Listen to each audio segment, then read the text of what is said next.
నమస్తే, welcome to our channel. నేను సౌజన్య. జగన్మోహన్ రెడ్డిపై జరిగినటువంటి గులకరాయి దాడికి సంబంధించి ఇన్వెస్టిగేషన్లో అనూహ్యమైనటువంటి నిజాలు బయటపడ్డాయని చెప్పి అంటున్నారు. మరి ఈ కథనాలకు సంబంధించి మరిన్ని విషయాలు మనతో పంచుకోవడానికి ఈ రోజు మనతో పాటు ఉన్నారు senior journalist, senior political analyst CS Rao గారు ఉన్నారు. వారితో మాట్లాడదాం.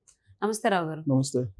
జగన్ పై జరిగినటువంటి గులకరాయి దాడికి ఇన్వెస్టిగేషన్లో అనూహ్యమైనటువంటి నిజాలు బయటపడ్డాయని చెప్పి అంటున్నారు. ఏంటి ఆ నిజాలు, అసలు ఏం జరిగింది? సో పోలీస్ ఇన్వెస్టిగేషన్ సంబంధించి ఏమొచ్చింది ఇప్పటి వరకు అఫీషియల్ ఇన్ఫర్మేషన్ అంటే, సతీష్ అలియాస్ సత్తి అతన్ని అరెస్ట్ చేశారు, కోర్టులో పెట్టారు, అతన్ని రిమాండ్కి పంపించారు. A1గా అతన్ని పెట్టారు, సతీష్ అనే అతన్ని. A2 ఎవరు, A3 ఎవరు, A4 ఎవరు, ఇంకా ఎంతమందిని పెడతారు అనేది తెలియదు. ఎంతమందినైనా పెట్టచ్చు. రిమాండ్ రిపోర్ట్లో మాత్రం చాలా క్లియర్గా ఏమిచ్చారు రిమాండ్ రిపోర్ట్లో, సతీష్ అనే అతను ఒక రాయి తీసుకొని దాడి చేశారు, హత్యాయత్నం చేశాడు జగన్మోహన్ రెడ్డి మీద. ఒక గులక రాయి తీసుకొని ఇతను దాడి చేశాడు, కానీ దాడి చేయించినటువంటి వాళ్ళు వేరే ఉన్నారు. దీని వెనుక కుట్ర ఉంది అనేది రిమాండ్ రిపోర్ట్లో వాళ్ళు మెన్షన్ చేసినటువంటి పాయింట్స్. సో ఆ కుట్ర ఎవరు చేశారు, ఇతని చేత ఎవరు చేయించారు అనే దాని మీద ఇన్వెస్టిగేషన్ కొనసాగుతూ ఉంది. అంటే సతీష్ని, వడ్డరి వర్గానికి సంబంధించినటువంటి సతీష్ని పట్టుకున్నప్పుడు స్టోరీ వేరే చెప్పారు కదా. బాటిల్తో పాటుగా, అది మంది బాటిల్తో పాటుగా 350 రూపాయలు ఇస్తారని చెప్పి వచ్చాము, బాటిల్ ఒక్కటే ఇచ్చారు, డబ్బులు ఇవ్వలేదు, అందుకోసమని అక్కడ ఏదో రాయి కనబడితే తీసుకొట్టాను ప్లాట్ఫామ్కి సంబంధించింది అని చెప్పినట్టుగా అప్పుడు స్టోరీ వచ్చింది. ఇప్పుడు ఆ స్టోరీ కదా. అవి లీక్స్, అవి అఫీషియల్గా పోలీసులు చెప్పినవి కాదు, అవి లీక్స్. అవి రకరకాల సోర్స్ ద్వారా మీడియాలో వచ్చినటువంటి అంశాలు. దానికంటే ముందు బోండాబొమ్మ ఏం చెప్పాడంటే, అన్న క్యాంటీన్ని క్లోజ్ చేశారు, అందుకని కోపంతో వాళ్ళు కొట్టారు అని చెప్పి తనకి తెలిసినట్టు రౌడీ షీటర్ ఈ పని చేసి ఉంటాడని చెప్పి ఆయన ఏదో ప్రెస్ మీట్ పెట్టి చెప్పినట్టు గుర్తు నాకు. ఎందుకనంటే అది ఎందుకు చెప్పారంటే, ఈ గులకరాయి దాడి జరిగిన వెంటనే కొన్ని గంటల లోపలే ప్రెస్ మీట్ పెట్టి వైఎస్ఆర్ కాంగ్రెస్ పార్టీ వాళ్ళు చంద్రబాబు నాయుడు కుట్ర ఇది అని చెప్పి ప్రెస్ మీట్ పెట్టి చంద్రబాబు నాయుడు మీద వేసేశారు. చంద్రబాబు నాయుడు ఈ కుట్ర చేశారు, ఒక పెద్ద ఇంటర్నేషనల్ ఎక్స్పర్ట్ని తీసుకొచ్చి గులకరాయితోటి కొట్టి చంపేసేటువంటి వాళ్ళని తీసుకొచ్చాడు, ఎక్స్పర్ట్ని. సో వాళ్ళు కరెక్ట్గా ఎక్కడ కొడితే చచ్చిపోతారు అనే దాంట్లో నిష్ణాతులు. అతను పట్టుకొచ్చాడు చంద్రబాబు నాయుడు, బాగా మంచి ట్రైనర్ను పట్టుకొచ్చాడు. చంద్రబాబు నాయుడు చేయించాడు ఇది అని చెప్పి వాళ్ళు ఆరోపణలు చేశారు. అందుకని బోండబొమ్మ ప్రెస్ మీట్ పెట్టి ఇది కేసినేని నాని, వెల్లంపల్లి శ్రీనివాసు వీళ్ళందరూ కలిసి ప్లాన్ చేసి కుట్ర పన్నారు. అక్కడ అసలు జరిగింది ఏంటంటే, ఒక రౌడీ షీటరు అన్న క్యాంటీన్లని క్లోజ్ చేశారని కోపంతో చాలా రోజులుగా ఉన్నారు వాళ్ళు. సో అన్న క్యాంటీన్ క్లోజ్ చేసిన కోపంతో వీళ్ళు దాడి చేశారనేది ఆయన ఏదో ప్రెస్ మీట్ పెట్టి చెప్పారు. సరే, వాళ్ళు చెప్పని వీళ్ళు చెప్పని ఇది పొలిటికల్గా 2-3 రోజులు గందరగోళంగా వెళ్ళిపోయింది అది. అయితే వాస్తవం ఏంటంటే, పోలీసులు ఇంట్రాగేషన్ చేస్తున్నారు. పోలీసులు కూడా ఇంట్రాగేషన్ ఎందుకు చేస్తున్నారు, గంటకి నివేదిక కోరుతున్నారు ఎలక్షన్ కమిషన్. అందుకని చెప్పి మెడ మీద కత్తి పెట్టింది ఎలక్షన్ కమిషన్, పోలీసు మెడ మీద కత్తి పెట్టింది. అందుకని చెప్పి ఇంట్రాగేషన్ చాలా స్పీడ్గా వేగంగా చేసి నివేదిక ఢిల్లీకి సెంట్రల్ ఎలక్షన్ కమిషన్కి పంపించాలి కాబట్టి ఇన్వెస్టిగేషన్ చేశారు. మొత్తం మీద ఇన్వెస్టిగేషన్లో భాగంగా 10 మందిలో 15 మందిలో ఒడ్డర సామాజిక వర్గానికి సంబంధించినటువంటి వాళ్ళని పట్టుకొచ్చారు.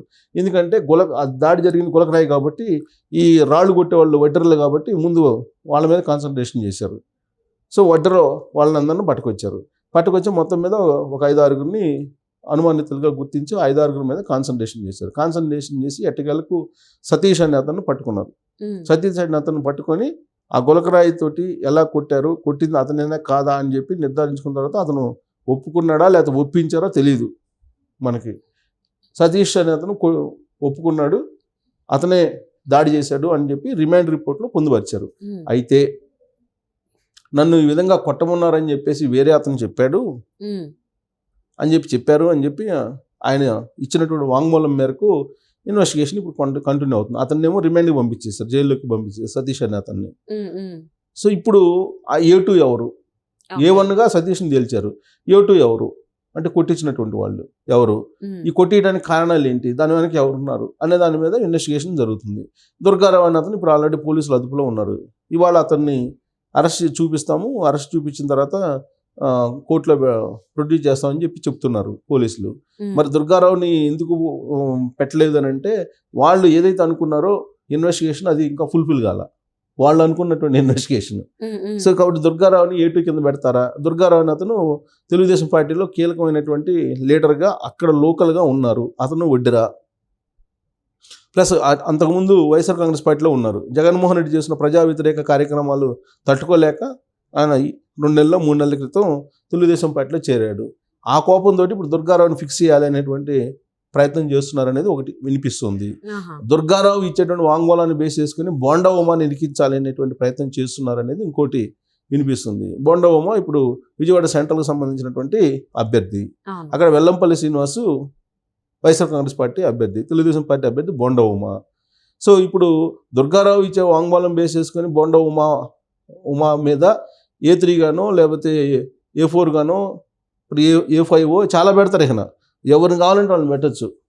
రిమాండ్ రిపోర్ట్లో ఆల్రెడీ వాళ్ళు చెప్పారు అనుమానితులు ఉన్నారు ఇంకా అని. సో ఎంతమందిని పెట్టారనేది చూడాలి. అయితే ఇక్కడ ఏంటంటే దుర్గారావుని విచారిస్తున్నటువంటి క్రమంలో ఒక ట్విస్ట్ నెలకొంది, అనూహ్యమైనటువంటి ట్విస్ట్ అని చెప్పి ఒకటి ఇప్పుడు తాజాగా అందుతున్నటువంటి సమాచారం. ఏంటి ఆ ట్విస్ట్ అంటే, అసలు దాడి చేసేటువంటి ప్రయత్నం కానీ దాడి చేయాలని కానీ అనుకుంది జగన్మోహన్ రెడ్డి మీద కాదు. ఉమ్, వైఎస్ఆర్ కాంగ్రెస్ పార్టీ వాళ్ళే వెల్లంపల్లి శ్రీనివాసుని టార్గెట్ చేసి కొట్టమని చెప్పారని చెప్పి దుర్గారావు పోలీసులు ఇంట్రాగేషన్లో చెప్పినట్టు సరికొత్త మలుపు తిరిగింది అది. ఓకే, అంటే వైఎస్ఆర్ కాంగ్రెస్ పార్టీ వాళ్ళే, అంటే అక్కడ పోటీ చేస్తున్న తెలుగుదేశం వైఎస్ఆర్ కాంగ్రెస్ పార్టీకి సంబంధించినటువంటి MP క్యాండిడేట్ కేసినేని నాని, అలాగే వెల్లంపల్లి శ్రీనివాస్ వైఎస్ఆర్ కాంగ్రెస్ పార్టీ సెంట్రల్ అభ్యర్థి ఉమ్, వెల్లంపల్లి శ్రీనివాస్, వీళ్ళిద్దరూ ప్లాన్ చేశారు. వీళ్ళిద్దరికి తెలియకుండానే ఆడుండేటువంటి వైఎస్ఆర్ కాంగ్రెస్ పార్టీ వాళ్ళు కొంతమంది ప్లాన్ చేశారు. అది కూడా తాడేపల్లి టీం ప్లాన్ చేసింది. ఆ తాడేపల్లి టీం చేసినటువంటి ప్లాన్ ఏంటంటే, విజయవాడ కేంద్రంగా చేసుకుని మిగతా ప్రాంతాల్లో దాడి జరిగినా కానీ పెద్ద పట్టించుకోరు, విజయవాడలో దాడి జరిగితే అది రాజకీయంగా ఉపయోగపడుతుంది, సానుభూతి వచ్చేటువంటి అవకాశం ఉంది, కాబట్టి విజయవాడలోనే దాడి చేయించాలి అనేటువంటి ఒక కుట్రని తాడేపల్లిలో ఉన్నటువంటి కొంతమంది జగన్మోహన్ రెడ్డి టీం పనినటువంటి కుట్రలో భాగంగానే ఇదంతా జరిగిందని చెప్పి దుర్గారావు చెప్పినట్టు తెలుస్తుంది. అది ఆల్రెడీ సతీషే చెప్పాడు, సతీషే దుర్గారావు చెప్పినట్టు దుర్గారావు చెప్తున్నాడు. పెద్ద ట్విస్ట్ ఇది. ఉమ్, ఇంట్రాగేషన్లో అతను చెప్పింది, అసలు అక్కడ కొట్టాల్సింది ఎవరిని? వెల్లంపల్లి శ్రీనివాసుని కొట్టాలి, కానీ గురి తప్పేది జగన్మోహన్ రెడ్డికి వెళ్ళింది. వెల్లంపల్లి శ్రీనివాస్ మీదనే దాడి చేయాలని చెప్పి చెప్పింది ఎవరంటే వైఎస్ఆర్ కాంగ్రెస్ పార్టీ వాళ్ళే కొంతమంది చెప్పారని చెప్పి దుర్గారావు ఇంట్రాగేషన్లో చెప్తున్నారు అనేది ఒక లీక్ ఇప్పుడు పోలీసుల ద్వారా. అది పెద్ద ట్విస్ట్ కదా.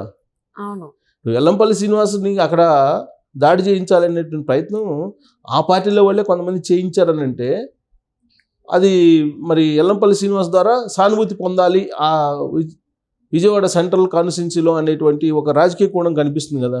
అయితే అది గురి తప్పి జగన్మోహన్ రెడ్డి తగిలింది, బట్ వాస్తవంగా టార్గెట్ వెల్లంపల్లి శ్రీనివాస్, జగన్ కాదు, ఓకే, పొరపాటున జగన్ తగిలింది అది పోయి అని చెప్పి దుర్గారావు ఏదో పోలీసులకు చెప్పినట్టు ఇప్పుడు తాజాగా వస్తున్నటువంటి ఇది. అంటే ఇది తెలుగుదేశం పార్టీకి సంబంధించింది కాదు, ఇంటర్నల్గా వైఎస్ఆర్ కాంగ్రెస్ పార్టీకి సంబంధించినటువంటి వ్యవహారంగా వాళ్ళలో వాళ్ళే ప్రజలు వచ్చినట్టు ఇప్పుడు తాజా ఇన్వెస్టిగేషన్లో ఒక కొత్త ట్విస్ట్ నెలకొందని చెప్పి ఇప్పుడు వస్తున్నటువంటి న్యూస్. మరి అది ఇవన్నీ కూడా పోలీసులు అఫీషియల్గా చెప్పలా, వస్తున్నటువంటి లీకులు రకరకాలుగా మలుపులు తిరుగుతుంది గులకరాయి వ్యవహారం.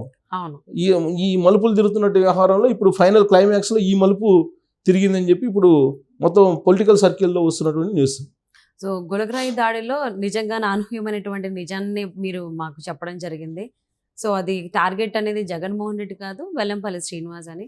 సో ఈ విషయం మాతో పంచుకున్నందుకు ఆ వెల్లంపల్లి శ్రీనివాస్ మీద కూడా వైసీపీ ఇంటర్నల్ వాళ్ళు వాళ్ళలో వాళ్ళే మొత్తానికి ఏదైనా కానీ ప్రజల్ని వాళ్ళ వైపు తిప్పుకోవడం కోసం ఇది ఒక నిజంగానే పొలిటికల్ స్టంట్ లానే చాలా మంది భావించారు జగన్మోహన్ రెడ్డి పైన జరిగినా కానీ.